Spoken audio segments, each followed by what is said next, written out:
Welcome back to Workforce Workshop, where we explore the evolving landscape of work.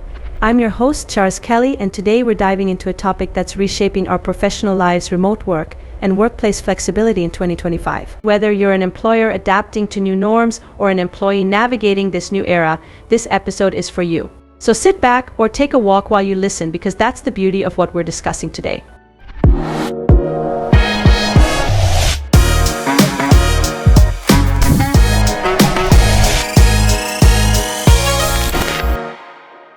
New normal remote work in 2025. Let's kick things off by looking at where we stand now. Post-2024 elections, with Donald Trump's administration emphasizing business growth, we've seen a nuanced approach to remote work. It's not just about working from home anymore, it's about a strategic integration of remote capabilities into business models.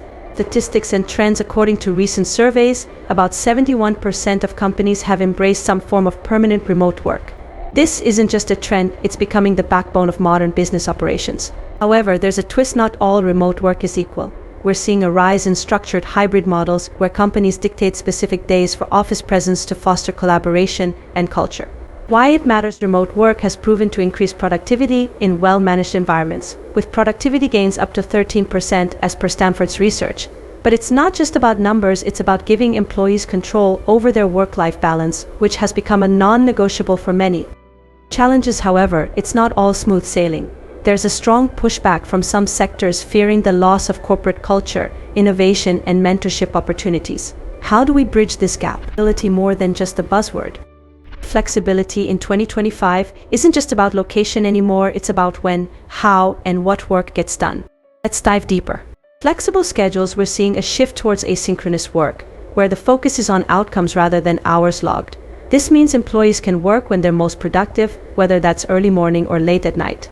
Job sharing and compressed work weeks: innovative approaches like job sharing or 4-day work weeks are gaining traction, offering employees more time for personal life without compromising business goals. Technology's role: the backbone of this flexibility is technology, from project management tools to communication platforms that make remote collaboration seamless. But how do we ensure technology doesn't become a new form of micromanagement? Employee well-being: with this flexibility comes the responsibility to manage burnout. Are companies providing the resources for mental health support when work can invade personal space? The future of work: predictions and preparation. Let's look into our crystal ball. What's on the horizon for remote work and flexibility? Integration with AI. AI isn't just automating tasks, it's enhancing remote work environments by managing schedules, automating mundane tasks, and even predicting collaboration needs. But with great power comes great responsibility. How do we ensure ethical use? Global workforce: with remote work, geographical boundaries dissolve. Companies can tap into global talent, but this also means navigating complex legal landscapes around labor laws, taxes, and cultural integration. The office's role: offices are transforming into hubs of creativity and collaboration rather than daily workspaces. Expect more co-working spaces, designed for specific team activities rather than individual work. Education and training: as remote work becomes standard, there's a push for education systems to teach digital literacy, remote collaboration skills, and self-management from an early age. Real stories, real impact. Now, let's hear from those living this reality. Case study: I spoke with Sarah, project manager who transitioned to a fully remote team. She shares how her company embraced flexibility by allowing team members to choose their work hours, leading to a happier, more productive team.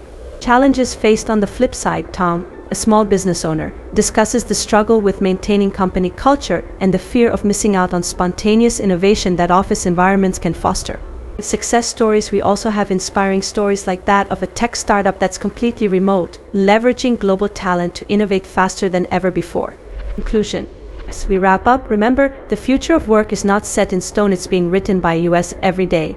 Remote work and workplace flexibility in 2025 offer unprecedented opportunities, but also demand new strategies, empathy, and innovation from both employers and employees. Whether you're a business leader looking to adapt or an employee seeking to thrive in this new environment, remember, it's about finding balance, embracing technology wisely, and valuing human connection despite the physical distance.